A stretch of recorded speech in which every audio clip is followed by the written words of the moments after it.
Hello everyone, how are you? कैसे हैं आप सभी लोग? आई होप आप सब लोग अच्छे होंगे, मस्त होंगे, फैंटास्टिक होंगे। My self Rakesh Raj Barnwal, your biology educator of science subject.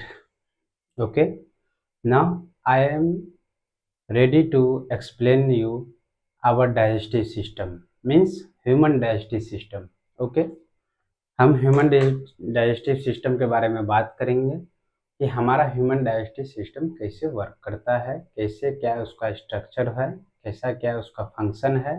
Everything हम यहाँ पर डिस्कस करने वाले हैं। ओके, सो हमारे साथ बने रहें और यहाँ पढ़ाई करें, ठीक है? ओके, चलिए हम ह्यूमन डाइजेस्टिव सिस्टम के बारे में बात कर रहे हैं। ह्यूमन डाइजेस्टिव सिस्टम के बारे में हम लोग बात कर रहे हैं और इसको अच्छे से समझने का प्रयास करेंगे। हमारा, क्योंकि ये हमारा ह्यूमन डाइजेस्टिव सिस्टम है और हमें पूरा जानने का हक है कि भाई हम जो भी कुछ खाते हैं पीते हैं तो वो हमारे बॉडी में जो जाता है वो किस तरह उसका प्रोसेसिंग होता है, आखिर हमारा बॉडी उसे किस तरह डाइजेस्ट करता है, किस तरह उसे एब्जॉर्व करता है और किस तरह उसे बाहर फेंक देता है, मतलब एलिमिनेशन कर देता है। ओके, हम वही सब चीज़ डिस्कस करेंगे। लेकिन मैं आपको पहले बता दूं कि मैं जो यहाँ पर डिस्कस करने वाला हूँ, ये डिस्कस करने वाला हूँ कि हमारा ह्यूमन डाइजेस्टिव दिखता कैसा है, उसका कैसा स्ट्रक्चर है। तो हम वो इस डायग्राम के माध्यम से समझने की कोशिश करेंगे। सो आइए हमारे साथ आप बने रहें और यहाँ अच्छे से देखें।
एक एक चीज़ हम यहाँ समझने का प्रयास करेंगे, ठीक है?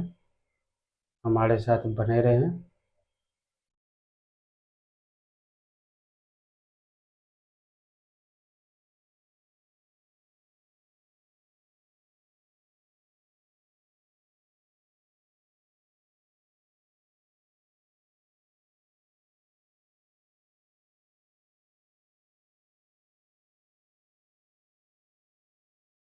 ठीक है, everything will be clear now.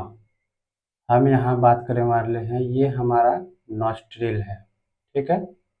Nostril नाक का छेद है दो, ठीक? यहाँ पर हम बात करने वाले हैं, ये हमारा माउथ है। इसको हम थोड़ा अच्छे से थोड़ा समझा देते हैं। रफ डायग्राम ही है सही, लेकिन हम इसको थोड़ा अच्छे से समझा देते हैं। Our this is our teeth, teeth समझिएगा, ठीक है? और ये हमारा जीभ, इसको ले लीजिएगा, ठीक है? और आइए, ये हमारा इसोफेगस का ओपनिंग है। ये हमारा ट्रेकिया, ट्रेकिया जानते हैं ना? ये हमारा रिस्पिरेटरी सिस्टम का पार्ट है ट्रेकिया। यहाँ पर हम इसलिए दिखाए हैं ताकि हम आपको अच्छे से क्लियर कर सके कि आवर इसोफेगस जो है वो ट्रेकिया के बिहाइंड होता है, ठीक है, पीछे होता है। अच्छे से हम चीज़ों को समझ रहे हैं। ओके, इतना सब क्लियर है। चलिए अब हम इसको लेबलिंग कर देते हैं कि कौन क्या चीज़ है, फिर उसके बाद हम बात करेंगे, ठीक है। ये जो है हमारा क्या है, नॉस्ट्रिल है, नॉस्ट्रिल, ठीक ना। ये जो हमारा क्या है, माउथ है, ये क्या है, हमारा माउथ है। ये जो हम देख रहे हैं, दिस इज आवर टीथ, ये क्या है, हमारा टीथ है। और ये जो आप देख रहे हैं, ये क्या है, हमारा टंग है। ओके, और ये जो आप जो देख रहे हैं, ये क्या है भाई, ये हमारा ट्रेकिया है, ये क्या है, हमारा ट्रेकिया है, ठीक है, क्लियर है। अब ना हम इधर बात करते हैं। ये जो आप देख रहे हैं, this is our nasal chamber, ये हमारा क्या है, नेजल चेम्बर है। नाउ दिस इज, आप जो ये दोनों पाथ देख रहे हैं, कॉमन पाथवे, दिस इज, इधर से एयर आता है, ठीक है, और इधर से हमारा फूड आता है। और ये जो दोनों देख रहे हैं, एक कॉमन जगह पॉइंट पे मिल रहा है। हम इसको क्या कहेंगे भाई मेरे, ये है फेरिंग्स, क्या है मेरे, फेरिंग्स। और एक बात, ये जो आप जो देख रहे हो अंदर का, ये क्या है, ये हमारा ओरल कैविटी है। ओरल कैविटी में ही हमारा क्या होता है, टीथ और टंग होता है, सैलिवरी ग्लैंड होता है, सब कुछ होते हैं। और इसी का दूसरा नाम है बक्कल कैविटी। ओके, चलिए आगे बढ़ें। ना दिस इज आवर ईसोफेगस, ये क्या है, हमारा ईसोफेगस है, ठीक है, ईसोफेगस है ना। ईसोफेगस का ये ओपनिंग को जो हम कहते हैं, इसको हम कहते हैं गलेट। और ये जो है ट्रेकिया के जो ओपनिंग को कहते हैं हम, क्या कहते हैं, ग्लोटिस। इसीलिए इस ग्लोटिस को एक कवर करने वाला होता है, कौन जानते हैं, कौन, इपीग्लोटिस। ये इपीग्लोटिस क्या काम करता है, इपीग्लोटिस, जब हमारा भोजन मुंह से जाता है, ये ओरल कैविटी फेरिंग्स में आता है, ओके, तो यहाँ पे हमारा फूड ट्रेकिया में ना जाके इसोफेगस में जाए। तो भाई अगर यहाँ पर ढक्कन नहीं लगेगा, तो ये फूड तो ट्रेकिया में आ जाएगा। तो ये फूड ट्रेकिया में जो आ जाएगा, तो हम क्या हो जाते हैं, सरक जाते हैं, फूड कफिंग करने लगते हैं। ये बात आप लोग देखिए, इसलिए कहा जाता है कि खाते वक्त हमें हंसना नहीं चाहिए या बोलना नहीं चाहिए। क्यों भाई, ये उस समय जो ये होता है, इपीग्लोटिस सही से बंद नहीं हो पाता है। बंद नहीं हो जाने के कारण क्या होता है, क्योंकि उस समय एयर भी तो पास कर रहा होता है ना, एयर पास कर रहा होता है, साथ में भोजन भी पास कर रहा होता है। तो ये हमारा ग्लोटिस क्या हो रहा होता है, उस समय ठीक से क्लोज नहीं होता है, क्लोज नहीं होता है, जिस वजह से हमारा फूड ट्रेकिया के अंदर चला जाता है और हम कफिंग करने लगते हैं, खांसने लगते हैं, सरक जाते हैं, ठीक है। इसीलिए इस ग्लोटिस को ढकना बहुत जरूरी है। और ये अपने आप हो जाता है, हमारा बॉडी का इस तरह मैकेनिज्म है, जब ये फूड आता है, ये अपने आप क्लोज कर देता है इसको, और फूड इसोफेगस में चला आता है, और फिर ये ओपन हो जाता है, एयर भी ट्रेकिया के अंदर चला जाता है, ठीक है। इसको भी हम अच्छे से लेबलिंग कर देते हैं, ओके, कौन क्या चीज है, ताकि ज्यादा अथी ना हो। चलिए हम इसको कर देते हैं। ये दिस इज आवर इपीग्लोटिस, इपीग्लोटिस, ये हमारा क्या है, इपीग्लोटिस है। और ये जो है हमारा क्या है, गलेट है। और ये जो है ग्लोटिस है, ग्लोटिस को कवर करने वाला, इसको हम क्या कहते हैं, आवर दिस इज गलेट। ये इसी के थ्रू गले, आवर गलेट के थ्रू फूड कहाँ जाता है, इसोफेगस में, ठीक, इतना क्लियर है। चलिए आगे बढ़ते हैं। ओके, यहाँ भी एक चीज नोटिस कर ही देता हूँ कि भाई ये इपीग्लोटिस है, तो ये क्या है, ये हमारा ग्लोटिस है, ये हमारा क्या है, ग्लोटिस। इस ग्लोटिस को ढकने वाले को ही हम क्या कहते हैं, इपीग्लोटिस, ठीक है। Now this is our stomach, stomach मतलब पेट, पेट मतलब समझ रहे हो ना, खेत, आवर खेत इज कॉल्ड पेट, ठीक है। ये हमारा स्टोमक है, क्योंकि पेट पे ही दुनिया क्या है,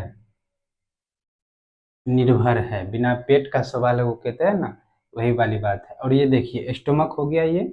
और बाद में हम बात करेंगे स्टोमक के बारे में। हम बात क्या आता है, स्मॉल इंटेस्टाइन, स्मॉल इंटेस्टाइन का हम पार्ट को यहाँ क्या कहते हैं, स्ट्रक्चर बना चुके हैं, तो इसको लेवलिंग भी कर लेते हैं। कौन कौन स्मॉल इंटेस्टाइन का पार्ट है? तो भाई मेरे, आप जो ये जो पार्ट देख रहे हो सी शेप्ड, ये सी शेप्ड देख रहे हो, ये सी शेप्ड जो है वो हमारा क्या है? ये सी शेप्ड जो है हमारा क्या है, जल्दी बताएगा कोई? ये हमारा सी शेप्ड जो है, ये हमारा सी शेप्ड क्या है? डियोडेनम है। ठीक है, ये डियोडेनम है। ये जो आप लॉन्ग पोर्शन देख रहे हैं भाई मेरे, ये क्या है?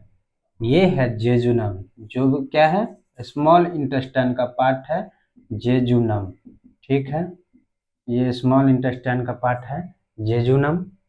उसके बाद ये जो हाईली क्वेल्ड पार्ट जो देख रहे हैं यहाँ पे, ये लॉन्ग क्वेल्ड है, देख रहे हैं, लॉन्ग है, लंबा है, और ये हाईली क्वेल्ड है, हाईली क्वेल्ड है पार्ट। इसको हम क्या बोलते हैं?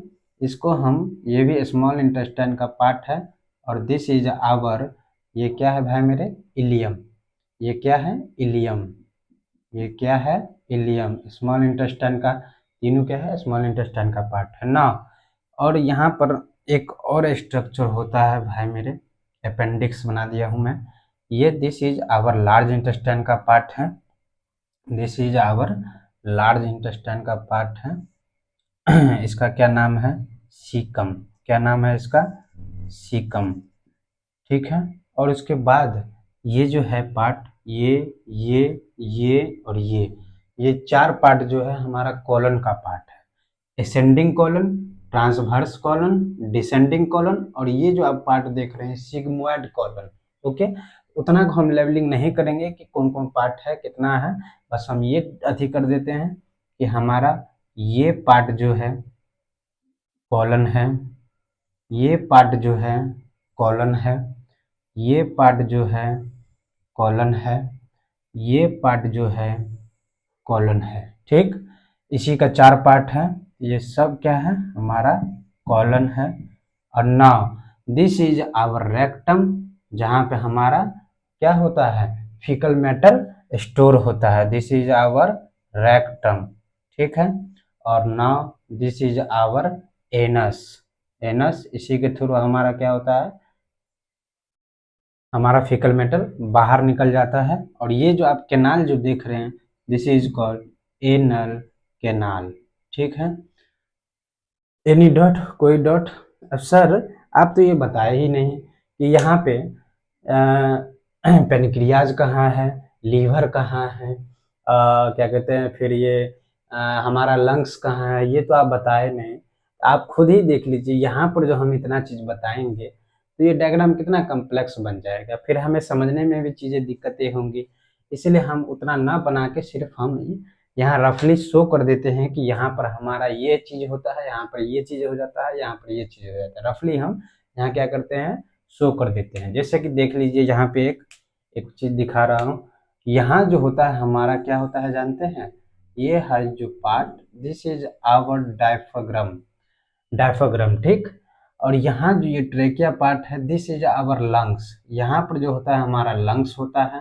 ठीक है, ये राइट लंग्स हुआ, ये लेफ्ट लंग्स हुआ। ठीक है, डायफ्राग्राम के ऊपर जो होता है हमारा रिस्पिरेटरी सिस्टम होता है, लंग्स आ गया, ट्रेकिया ये हुआ, और ये हमारा लंग्स ऐसे करके आ जाएगा। ठीक है, उसके नीचे जो होता है यहाँ लीवर होता है। ठीक है, उसके नीचे जो होता है क्या होता है? लीवर होता है। इधर लीवर होता है, और ये डियोडेनम के जो बीच में जो आप गैप देख रहे हैं, ये जो हम यहाँ लार्ज इंटेस्टाइन बना दिए हैं, थोड़ा इसको नीचे कर लेना चाहिए था ताकि हम यहाँ पर अच्छे से आपको पेनक्रियाज बना देते। मतलब पेनक्रियाज कहाँ होता है?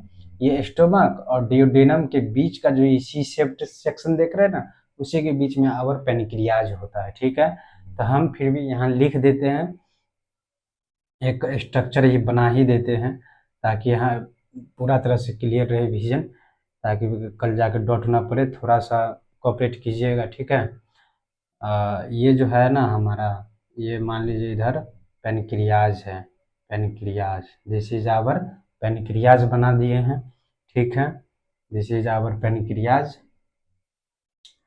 और यहाँ एक लीवर भी बना ही देते हैं, लीवर भी बना ही देते हैं, जो कि कहाँ खुलता है भाई? डियोडेनम में खुलता है, इसका ओपनिंग होता है। ठीक है, लीवर भी बना ही दिए। अब आप बोलिए तो हम लंग्स भी बना ही दे क्या? लेकिन लंग्स का यहाँ जरूरत है नहीं, क्यों? क्योंकि हम यहाँ डाइजेस्टिव सिस्टम पढ़ रहे हैं। यहाँ लंग्स बनाने की जरूरत नहीं है, वो तो ट्रेकिया मैं इसलिए बना दिया ताकि ये पता चलने के लिए कि हमारा जो ईसोफेगस होता है वो ट्रेकिया के पीछे होता है। ओके, इस तरह से हमारा बॉडी में इसका स्ट्रक्चर है। ठीक है, ये लीवर हो गया, ये पेनक्रियाज हो गया, और ये जो आप डोम शेप जो देख रहे हैं ये हमारा डायफ्राग्राम है। ठीक है, इसी में, इसी बक्कल कैविटी में क्या होता है, सलेवरी ग्लैंड्स होते हैं। ठीक है, तो हम उसको भी यहाँ डोनेट कर ही देते हैं जब इतना चीज डोनेट किए तो। लेकिन यहाँ सलेवरी ग्लैंड सिर्फ ऐसे ऐसे करके मैं दिखा देता हूँ, क्योंकि यहाँ 3 पेयर सलेवरी ग्लैंड होते हैं, जिसमें से आपको 2 चिक चिक में होते हैं, जीभ के नीचे होते हैं, और यहाँ साइड में ये जो दांत का ऐसे करके लोअर जॉ के और मैक्सिलरी, उस सब का नाम मैं बाद में आपको डिस्कस करूंगा। फिलहाल अभी आप ये देख लो। ठीक है, उतना चीज़ अभी डिस्कस नहीं कर रहा मैं, क्योंकि फिर वो कॉम्प्लेक्स डायग्राम हो जाएगा, फिर चीज़ें समझने में दिक्कतें होगी, इसलिए मैं उतना नहीं बता रहा। फिर भी मैं आपको ये चीज़ें बता देता हूँ कि ये जो हमारा जो आप रेड देख रहे हो ये क्या है, डायफ्रागम है, डायफ्रागम। ठीक है, और उसके बाद ये जो आप जो देख रहे हो ये क्या है भाई मेरे, लीवर है। Largest gland of our body is liver. Yes, दिखने में छोटा लग रहा है, लेकिन ये हमारा शरीर का लार्जेस्ट ग्लैंड होता है। वो भी कौन सा ग्लैंड, डाइजेस्टिव ग्लैंड। ठीक है, इसका डाइजेशन में बहुत बड़ा रोल है भाई मेरे, इसीलिए इस लीवर को बचा के रखना, खराब मत करना। और ये हमारा पेनक्रियाज है भाई, इसका भी तुम कीमत जानते ही हो। ये पेनक्रियाज आजकल कितना तहलका मचा चुका है मार्केट में, जिस किसी को देखो चीनी का बीमारी से ग्रसित है। क्यों, ये सबसे बड़ा रीजन यही पेनक्रियाज है। क्यों, क्योंकि हमारा पेनक्रियाज उस तरह अब काम नहीं इफेक्टिवली कर रहा है जितना एक समय में करता था, जिस वजह से क्या हुआ कि ये पेनक्रियाज इफेक्टिवली वर्क ना हो का इफेक्टिवली वर्क न करने पर क्या हो जाता है, हमारा शुगर लेवल बढ़ जाता है। और जिस वजह से शुगर लेवल बढ़ जाता है, और उस शुगर लेवल को कम करने के लिए ये पेनक्रियाज क्या करता था, इंसुलिन हार्मोन सिक्रेट करता था। लेकिन यह तो नॉन फंक्शनल होते जा रहा है धीरे धीरे, तो हमारा इंसुलिन अच्छे मात्रा में प्रोड्यूस नहीं हो पा रहा है, जिस वजह से इंसुलिन हमारे बॉडी में क्या हुआ, कम हो गया, और ग्लूकोज मात्रा ज़्यादा बढ़ गया, और वो चीनी का शिकार हो जाता है, और वो ग्लूकोज का मात्रा इतना ज़्यादा हो जाता है जो वो हमारे पेशाब के थ्रू बाहर भी निकल जाता है। इसीलिए आप देखते होंगे पेशाब पर चींटी सब लग जाता है, जिसको डायबिटीज होता है। इसीलिए ओके, वो सब हम बाद में कब करेंगे। फिलहाल आपको ये डायग्राम पूरा तरह से क्लियर है तो एक बार आप हम सब कर दीजिए, मुझे भी क्लियर हो जाएगा कि यस, आपको हर एक चीज़ अच्छे तरह से समझ में आया। और देख लीजिए, मैं एक एक डायग्राम को अच्छे से डिस्कस किया हूँ, थोड़ा हो चुका है, गुथनी गुथा चुका है, पर आप फिर भी मैं साफ सुथरा काम करने की कोशिश किया हूँ ताकि आपको समझने में दिक्कत ना हो। आप देख सकते हैं कहीं भी कोई भी चीज़ छूटा नहीं है। एक बात और, यहाँ मैंने आपको ये जो बात बताया, ये डियोडेनम है, इलियम है और जेजुनम है, ये क्या है भाई मेरे, स्मॉल इंटेस्टाइन का पार्ट है, स्मॉल इंटेस्टाइन का पार्ट है। ओके, नाउ उसके बाद ये जो है सीकम, कॉलन और ये रेक्टम, ये हमारा क्या है भाई मेरे, लार्ज इंटेस्टाइन का पार्ट है। ठीक है, लार्ज इंटेस्टाइन का पार्ट है। ठीक है, और एक बात, हमारा स्टोमक भी 4 रीजन में डिवाइडेड होता है। अब आप बोलो यहाँ भी वो चीज़ें थी कर दूँ, करने को मैं कर दूंगा। देखिए, मैं थोड़ा सा बता देता हूँ, आप समझने की कोशिश कीजिएगा। देखिए, ये जो है इसोफेगस का जो है, इसोफेगस से फूड आता है हमारे स्टोमक में। तो सबसे पहले कौन से रीजन है, ये 4 रीजन में डिवाइडेड होता है। हमारा जो स्टोमक है 4 रीजन में डिवाइडेड होता है। थोड़ा मैं इसको क्लियर कर देता हूँ, आप थोड़ा समझने की कोशिश कीजिएगा। ठीक है, ये 4 भाग में डिवाइडेड है, मैं अच्छे से डिस्क्रिमिनेट कर देता हूँ ताकि समझने में दिक्कत ना हो। ये जो है ऊपर वाला पार्ट हमारा फंडस होता है। ठीक है, ये वाला जो पार्ट होता है कार्डियक होता है। ठीक है, ये वाला जो पार्ट होता है कार्डियक होता है, और ये जो पार्ट होता है बॉडी होता है, और ये जो पार्ट होता है हमारा पाइलोरिक होता है। ठीक है, 4 भाग में देख चुके हैं, 4 भाग में हम बांट चुके हैं, आप इसको देख लीजिए। 4 भाग में डिवाइडेड होता है।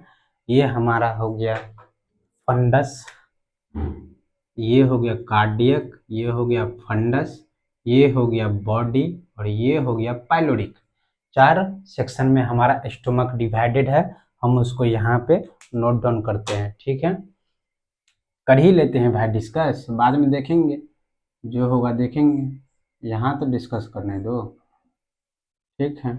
यहाँ पर हमारा क्लियर, पूरा विजन क्लियर रहेगा तो वो अच्छा है ना। स्टोमक सबसे पहले कौन सा है भाई मेरे, कार्डियक। ऊपर से दिख रहा है फंडस, पर फंडस वो ऊपर का पार्ट है। सबसे पहले हमारा फुट कार्डियक रीजन में आता है, तो सबसे पहले जो हम लिखेंगे कार्डियक लिखेंगे, फिर जाके ये फंडस है, फिर जाके बॉडी है, फिर जाके क्या है, बॉडी है, और ये पाइलोरिक है, ये हमारा पाइलोरिक है, ठीक है। इतना सब क्लियर। अब ना एक बात और, सबसे बड़ी बात कि भाई इस सब रास्ते में कहीं कहीं भल्व भी लगे होंगे, जिस भल्व का नाम हमारे बायोलॉजिकल मीनिंग में दिया है स्फिंक्टर। इस स्फिंक्टर का काम क्या है, एक भल्व होता है और एक स्फिंक्टर होता है। भल्व भल्व वो होता है जो इधर मतलब दोनों तरफ से खुल सके, लेकिन स्फिंक्टर जो होता है उस एक तरफ ही खुल पाएगा, दूसरे तरफ लॉक हो जाएगा, ठीक है।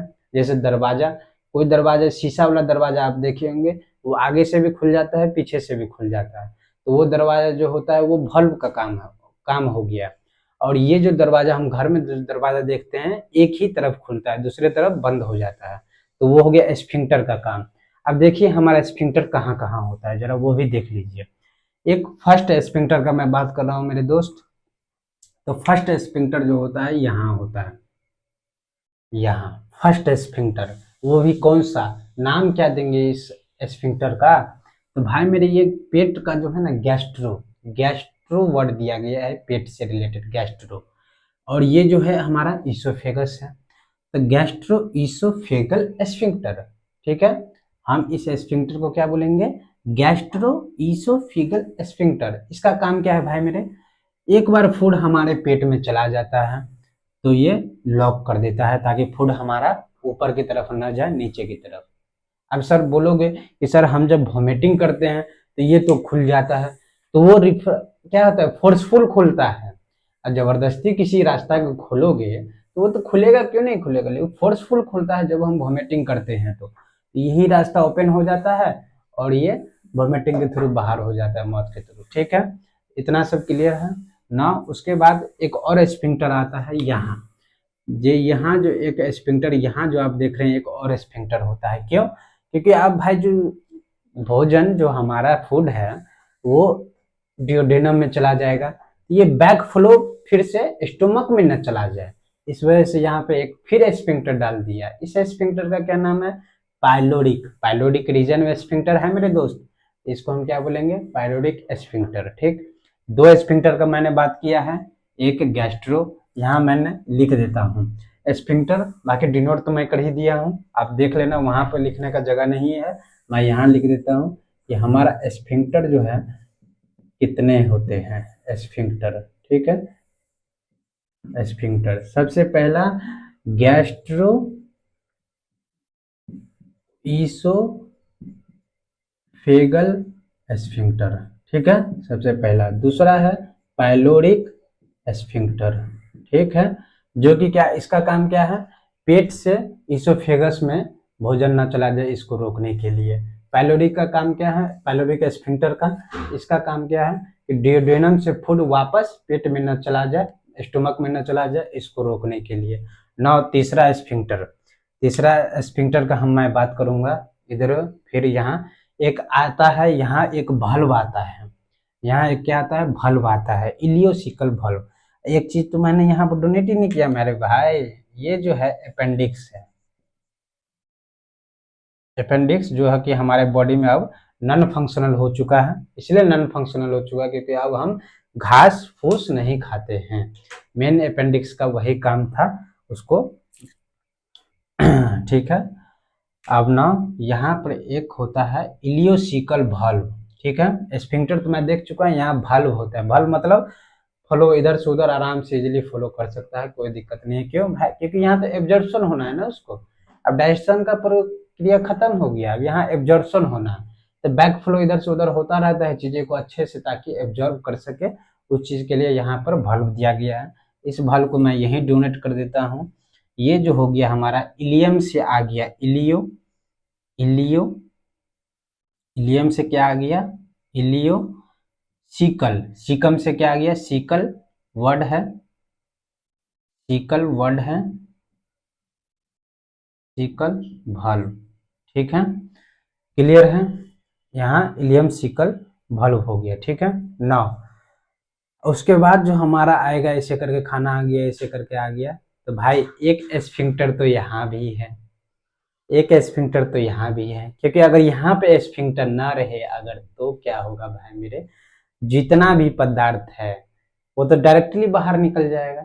इस मैटर को, फीकल मैटर को रोक के रखने के लिए यही स्फिंक्टर का ही मेन काम है। अगर और हम जब सुबह सुबह जाते हैं तो यही स्फिंक्टर को हम ओपन करते हैं, यही स्फिंक्टर को हम ओपन करते हैं और हमारा क्या हो जाता है, फीकल मैटर बाहर आ जाता है। तो एक स्फिंक्टर यहाँ भी है, जरा हम यहाँ देख लेते हैं। ये जो है कौन सा स्फिंक्टर, इसको नाम दे देंगे, इसका हम नाम दे देंगे, एनस के पास है तो एनल स्फिंक्टर, एनल स्फिंक्टर नाम हम दे दिए। ठीक है, क्लियर है कट सब कुछ, कहीं कोई दिक्कत, एक बार जरा गौर से देख लीजिए, अगर आपको ना दिख रहा हो तो एक बार जरा आप गौर से देख लीजिए चीजें, कहीं कोई दिक्कत, कोई दिक्कत नहीं। ठीक है, आज के लिए इतना ही। अगर आपको मेरा कंटेंट अच्छा लगे तो लाइक कीजिएगा, शेयर कीजिएगा और सब्सक्राइब कीजिएगा। मैं आपसे ज़्यादा कुछ नहीं चाह रहा, बस आपका मुझे सपोर्ट चाहिए, क्योंकि this is my first video on YouTube, our YouTube channel Rakesh Raj Barnwal, your biology educator. Okay, और ढेर सारा प्यार दीजिएगा और कमेंट कीजिएगा, जो भी आपको जहाँ भी डाउट हो ज़रूर पूछिएगा। और रही बात, जहाँ भी आपको कोई भी दिक्कत हुआ हो हमसे ज़रूर आप कमेंट सेक्शन में पूछ सकते हैं, मैं आपको रिप्लाई ज़रूर करूँगा। ठीक है, ओके, बाय, सी यू।